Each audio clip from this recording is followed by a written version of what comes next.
하나님의 말씀은 누가복음 17장 1절에서부터 6절 말씀 한 절씩 교독합니다.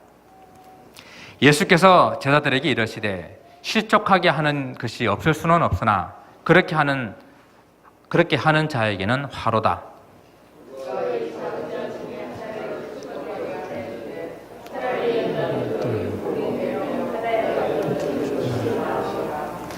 너희는 스스로 조심하라. 만일 내 형제가 죄를 범하거든 경고하고 회개하거든 용서하라. 만일 하루에 7번이라도 내게 죄를 짓고 7번 내게 돌아와 내가 회개하노라 하거든 너는 용서하라 하시더라. 사도들이 주께 여짜오되 우리에게 믿음을 더하소서 하니 주께서 이르시되 너에게 겨자씨 하나일 만한 믿음이 있었더라면 이 뽕나무들어 뿌리가 뽑혀 바다에 심겨라 하였을 것이요 그것이 너에게 순종하였으리라. 아멘. 설교하는 것이 늘 조심스럽고 또 어려운 일이지만 오늘은 더욱 제 자신을 많이 돌아보게 합니다. 목사의 말과 행동으로 인해서 실족하는 일이 생길 수 있다는 것을 생각해 보면서 혹 저로 인해서 실족한 그런 성도님들이 있지는 않을까 많이 염려가 되기도 합니다. 사실 실족시키는 이런 일은 우리 가운데 자유할 수 있는 분이 아무도 없는 것 같습니다. 우리가 고의적이든 혹은 고의적이 아니든 우리는 때때로 다른 사람들을 실족시키는 일들이 많이 있다는 것입니다. 우리가 전도를 하면서 경험하는 일입니다. 현재 교회를 다니지 않는 사람들 중에 과거에 교회를 다녀본 경험 있는 사람들이 너무도 많다는 것이죠. 어떤 일인지 모르지만 그 일 때문에 실족하여 교회를 끊었다 그래요. 교회가 술, 담배도 아닌데 끊었다고 합니다. 그 교회를 이제 다니지 않는 많은 사람들 가운데에 우리는 그런 사람들을 가나안 성도라고 불러요. 가나안 성도가 뭔지 아세요? 가나안 거꾸로 하면은 안 나가. 예수를 믿기는 하는데 하나를 믿기는 하는데 교회는 안 나가는 거예요. 그런 사람들이 한국에 100만이 넘습니다. 얼마나 이 땅에 많겠어요. 그런 사람들을 이렇게 조사를 한 그런 연구가 있는데 한국 목회자협회라는 곳에서 연구를 했습니다. 그 사람, 교회를 지금 나가지 않는 사람들이 교회를 떠나는데 옛날에 그냥 교회에 그냥 문턱만 밟았던 사람들이 아니라 적어도 어느 정도 교회에서 활동하던 사람들이 50%가 넘어요. 그리고 35%는 정말로 교회에서 적극적으로 열심히 교회 중직으로 맡아 일하던 사람들도 그 속에 있었습니다. 도대체 무엇이 이들을 교회를 떠나게 했을까요? 도대체 무엇 때문에 이들은 교회를 떠났습니까? 그렇다고 제가 지금 이 교회를 떠나서 교회를 안 다니면서 예수를 믿는다고 하는 사람들, 소위 가난한 성도들에 대한 그러한 생각들을 옹호한다든지 그들의 신앙관들이 옳다라고 말하는 것은 아니에요. 단지 우리가 함께 신앙생활을 하면서 무엇이 그들을 실족하게 하며 교회를 떠나게 했던가 우리는 그것을 한번 살펴보자는 것입니다.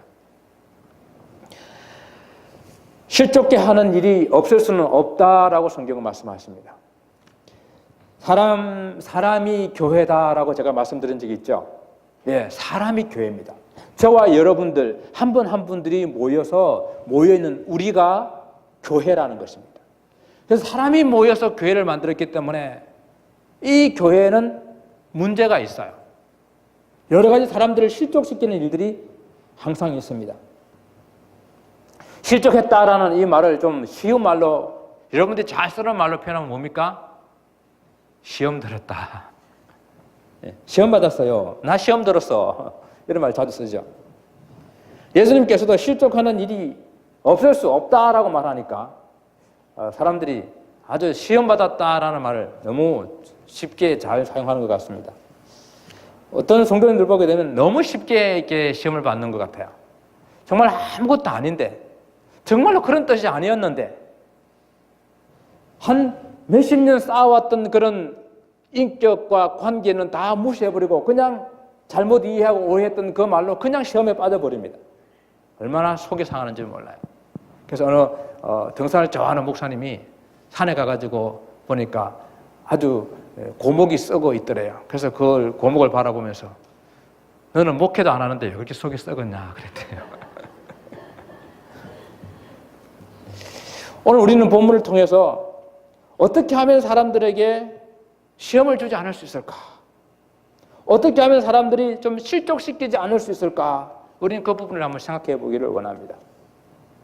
주님께서 말씀하시는 이 실족이라는 것은 없을 수는 없는 일이다라고 말하지만 실족하는 그 사람에게, 실족하는 그 일을 하게 하는 그 사람에게 화가 있을 것이다.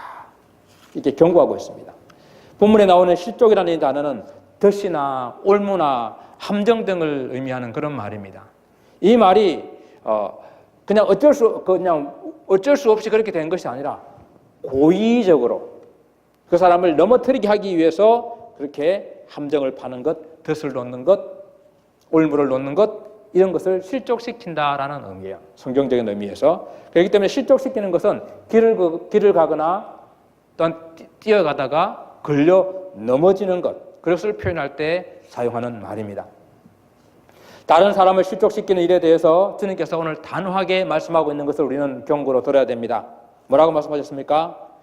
그가 이 작은 자 중 하나를 실족하게 할진대 차라리 연자맷돌을 그 목에 매어 바다에 던져지는 것이 나으니라 라고 했습니다.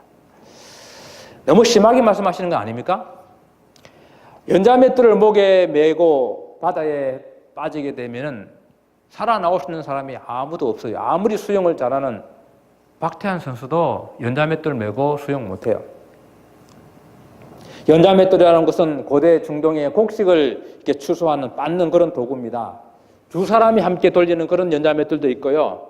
나귀가 돌리는 그런 맷돌도 있고 여러 사람이 돌리는 맷돌도 있고 큰 황소 몇 마리가 함께 돌려야 되는 그런 연자맷돌도 있어요.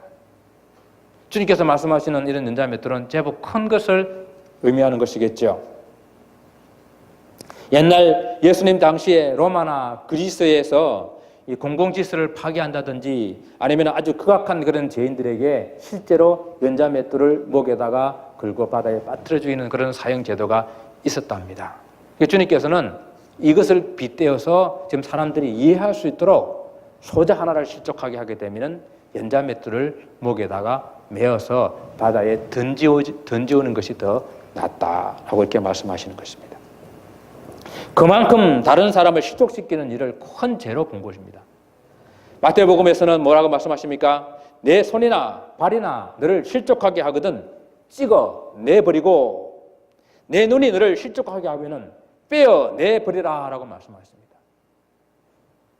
차라리 그 불구로 장애자로 하나님 나라에 들어가는 것이 온전한 몸으로 영원한 지옥불에 떨어지는 것보다 더욱더 낫지 않겠느냐라고 말씀하시는 거예요.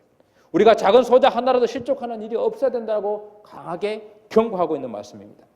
주님께서 이렇게까지 심하게 말씀하시는 이유는 주님은 한 생명이 천하보다도 귀하다고 얼마나 자주 말씀하십니까? 작은 소자 하나라도 잃어버리는 것이 하나님 뜻이 아니라고 우리에게 말씀하고 있지 않습니까? 당시에 바리새인들은요, 천국문을 막고 서서 자기도 들어가지 않고 들어가려고 하는 사도자들도 들어가지 못하게 하는 그런 사람이라고 주님께서 말씀하시면서 화있을진저 외식하는 서기관들과 바리새인들이여 라고 그들을 책망하셨습니다. 이 말씀을 통해 예수님께서는 지극히 작은 자 한 사람, 그 한 사람이 나 때문에 우리 때문에 실족하거나 죄짓게 되어서 예수님을 향한 그 믿음이 멀어지게 된다면 그것이 얼마나 큰 심판의 대상이 되는지를 말씀하고 있는 것입니다. 지극히 작은 자를 존중하는 것은 하나님께서 그것을 기억하시고 작은 소자 하나에게 물 한 것들 떠준 그것도 내가 다 기억하고 나에게 한 것처럼 생각한다고 말씀하셨다고 한다면은 지극히 작은 자 소자 하나에게 실족시키고 넘어지게 한 그 일도 하나님께서는 반드시 기억하고 심판하실 것이다 라고 말씀하시는 것입니다. 그렇기 때문에 우리는 정말 스스로 조심해야 됩니다. 주님께서 주신 자유가 다른 사람을 실족케 하는 일이 되거나 믿음을 떨어지게 하는 일이 된다고 한다면은 사도 바울은 나는 평생 고기를 먹지 않겠노라 라고 말하고 있지 않습니까? 이렇게 다른 사람에게 실족하는 일이 된다고 한다면 나는 할 수 있지만은, 나는 아무것도 아니지만은, 그러나 그 일을 심각하게 생각하고 돌이킬 수 있는, 스스로 조심해야 되는 그런 삶을 살아야 된다는 이야기입니다. 스스로 조심한다는 이 말은 1차적으로 나의 부주의한 그런 말과 행동으로 다른 사람을 실족시키지 않도록 조심해라 라는 그런 말입니다. 무심결에 내뱉던 말이 다른 사람에게는 깊은 상처를 주는 경우가 있습니다. 물론 대부분의 상처를 받는 사람들이 좀 믿음이 연약하거나 마음이 여리거나 또 이미 다른 상처로 인해 가지고 다른 상처를 잘 받는 사람이거나 또한 그 속에 열등감이 있는 사람들이 그렇게 될 수가 있습니다. 그러나 성경은 뭐라고 말씀하십니까? 성경은 강한 사람이 마땅히 연약한 자들의 그 약점을 담당할 것이다 라고 말씀하고 있어요. 예, 교회 안에는 항상 이렇게 연약한 사람들이 있을 수밖에 없습니다. 그런 사람들을 우리는 우리의 말과 행동을 통해서 다른 그런 연약한 사람들이 상처받지 않도록 조심해야 된다는 이야기입니다.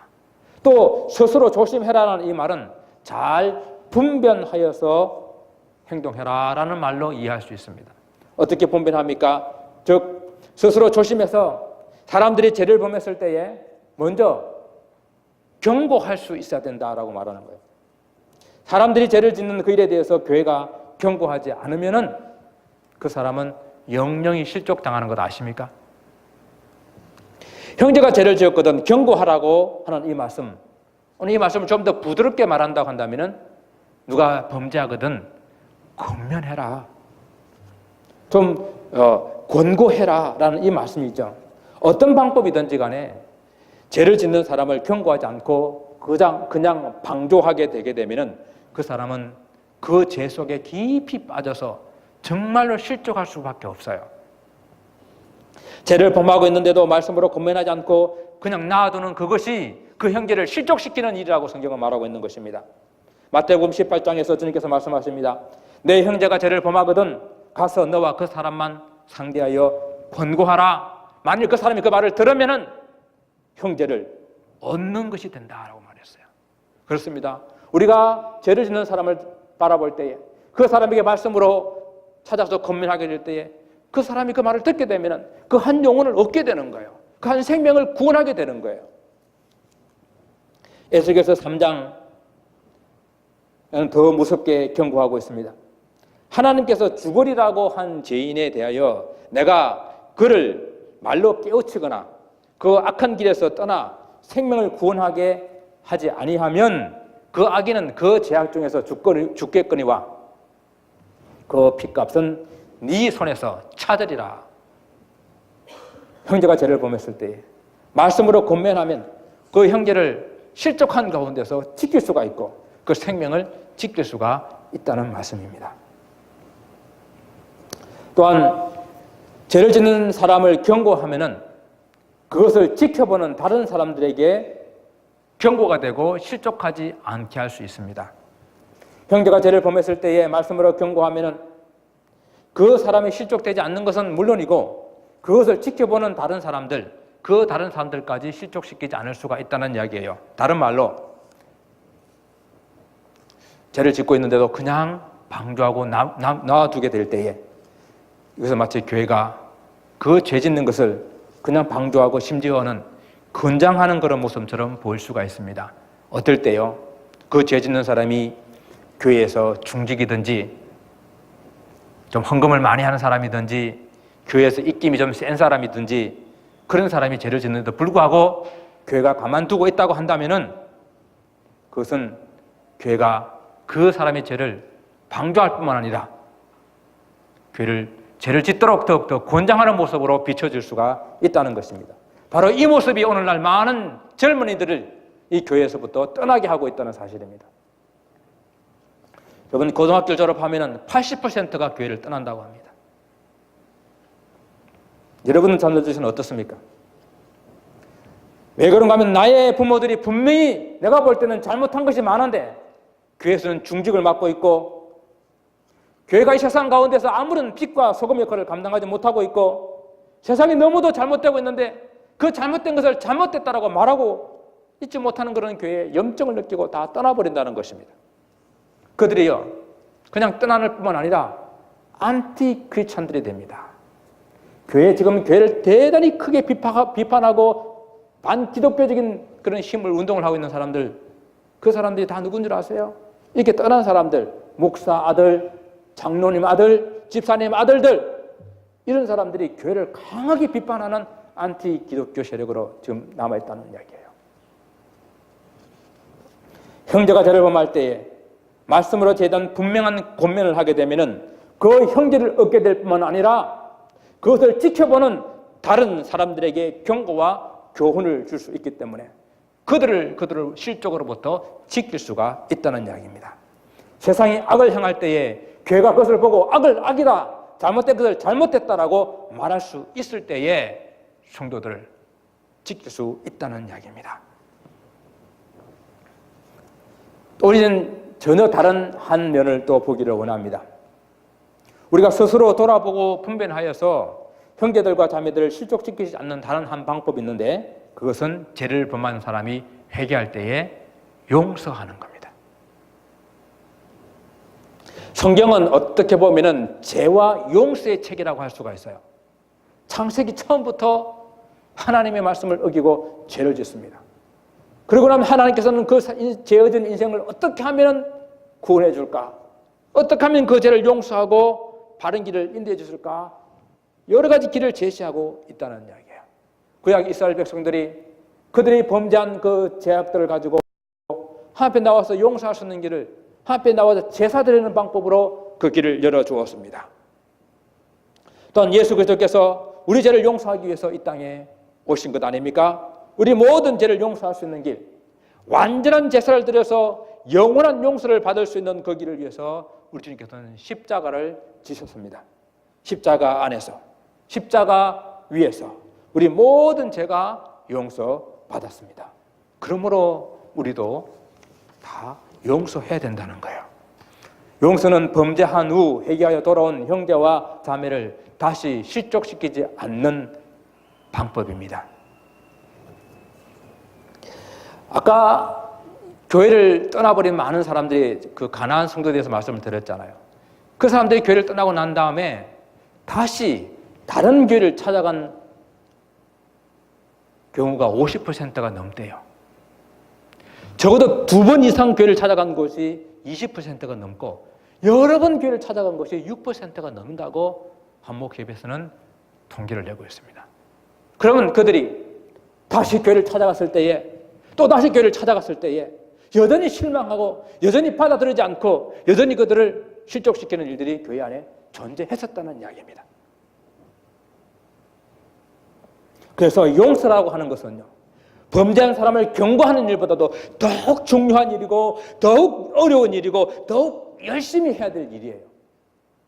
하나님께서 죄를 범한 사람을 징계하신 이유도 징계의 목적이 있는 것이 아니라 그를 구원하기 위함이라고 말씀하고 있지 않습니까?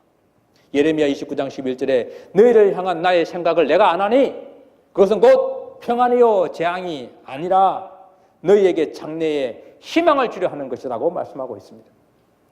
요한복음 3장 17절에 말씀하십니다. 하나님이 그 아들을 세상에 보낸 것은 세상을 심판하려 함이 아니요 그로 말미암아 세상이 구원을 받게 하려 함이라 라고 말씀하고 있습니다. 범죄한 사람들을 교회가 용서하고 받아들이고 또 따뜻하게 영접하지 않으면 그들은 갈 데가 없어요. 실족하여 영영 세상으로 떠나갈 수밖에 없습니다. 그래서 우리 예수님 주위에는 늘 이러한 죄인들, 세리들, 문둥병자들, 창녀들, 세상에서 버림받은 사람들이 예수님 주위에 늘 함께 있었습니다. 주님의 십자가를 세운 교회라고 한다면 우리 주님처럼 바로 이런 사람들을 교회에서 받아주고 용서하고 회개하고 구원을 쓰는 그 길을 열어줘야 되지 않겠습니까? 우리가 주님의 용서를 생각할 때요, 제일 먼저 생각해야 될 것은 뭔지 압니까?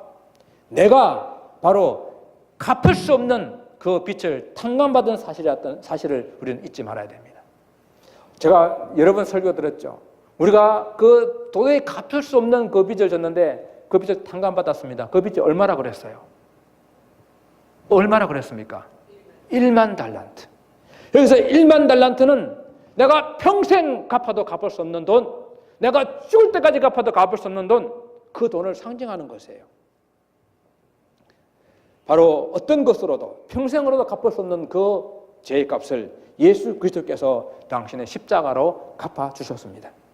나의 모든 죄를 용서해 주신 주님께서 내가 너희를 용서하니 너희도 서로 용서하라고 말씀하십니다. 에베소서 4장 32절에 서로 인자하게 하며 불쌍히 여기며 서로 용서하기를 하나님이 그리스도 안에서 너희를 용서하심 같이 하라라고 말씀하셨어요.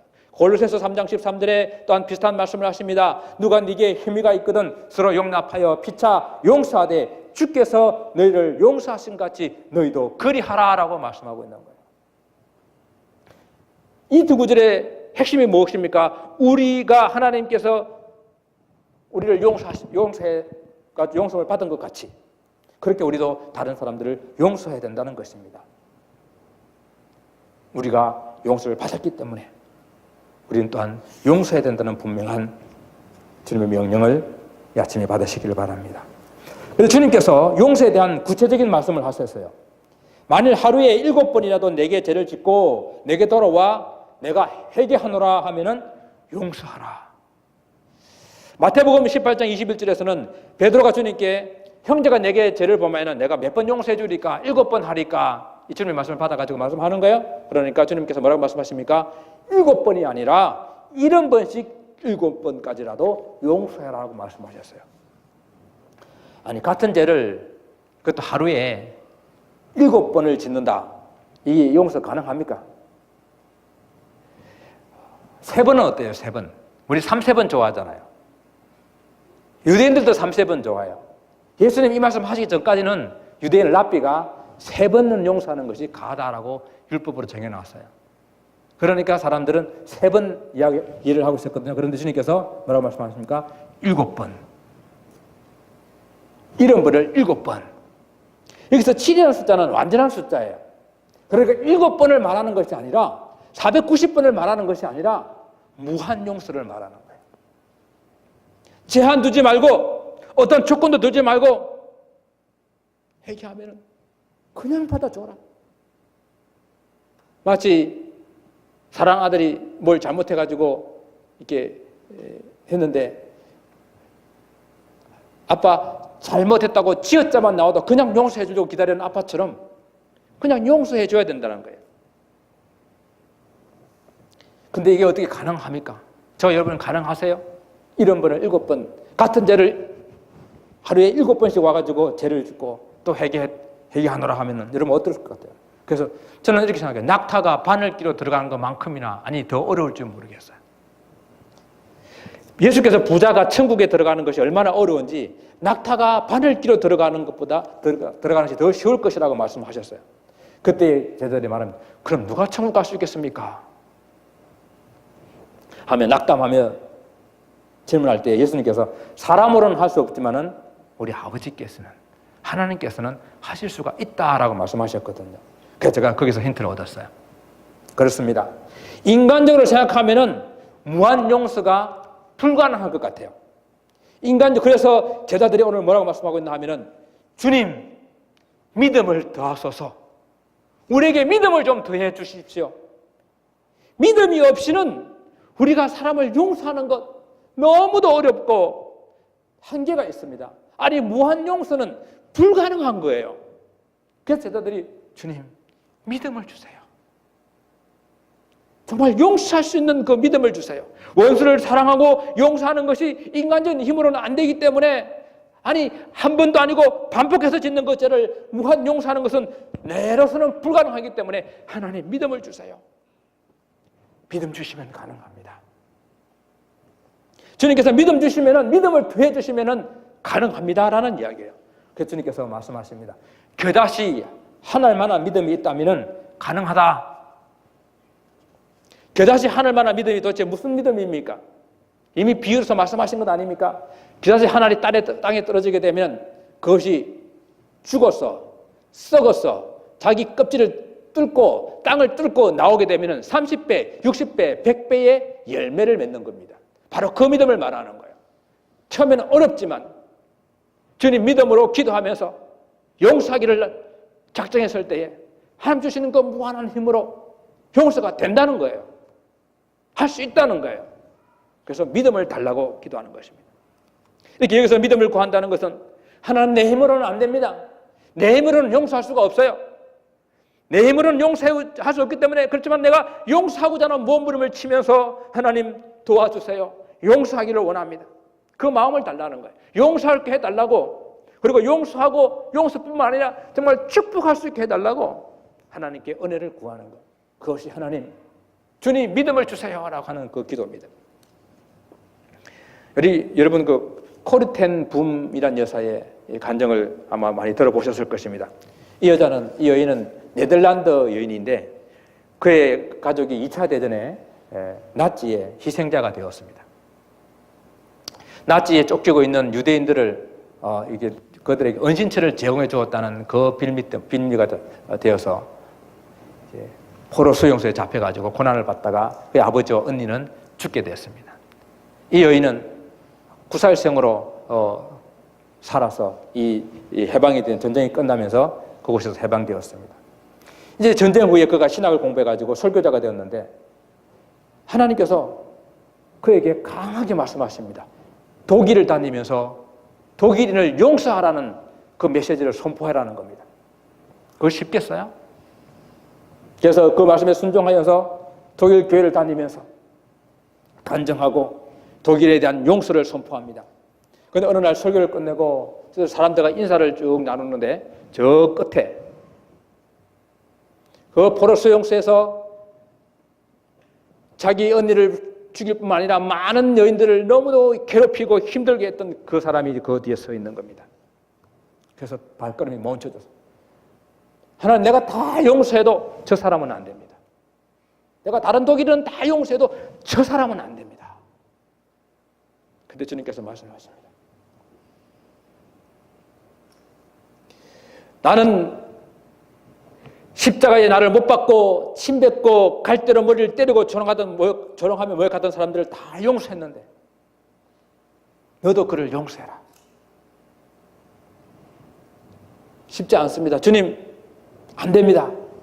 그때도 주님의 음성이 들립니다. 나는 지금 내가 저 사람을 용서할 수 있느냐 없느냐를 묻는 것이 아니라 용서하겠느냐 안 하겠느냐를 묻는 것이고, 이 용서하라는 것은 나의 명령인데 나의 명령에 순종할 수 있느냐 없느냐를 물어보는 것이다 라고 말씀하셨습니다. 그렇습니다. 용서는 주님이 우리에게 하신 명령이에요. 순종하는 것입니다. 그래서 이 코리텐 붐이라는 이 여인은 기도하면서 주님 하겠습니다. 그리고 그 수용소의 감독관 손을 잡고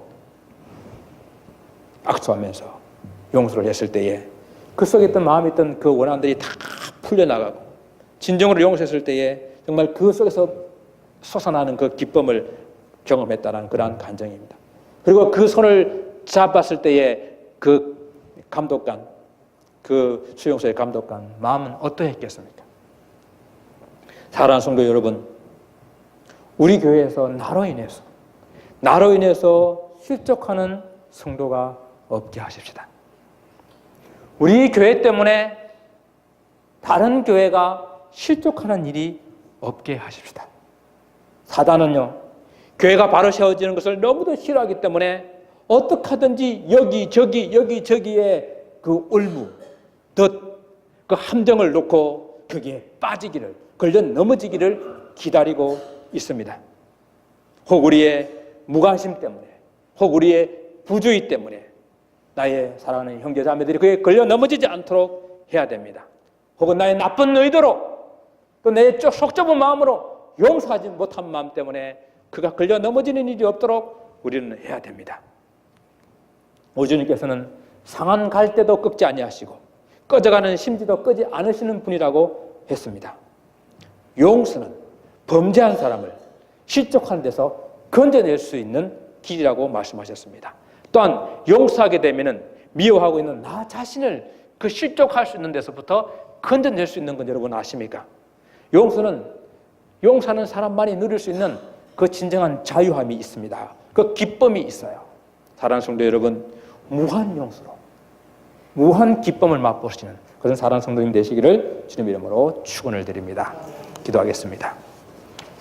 아버지 하나님, 우리가 주님으로부터 무한 용서를 받았기에 우리 또한 아무 조건 없이 아무런 이유 없이 하나님 용서해야 됨을 이 아침에 주님 묵상해 봅니다.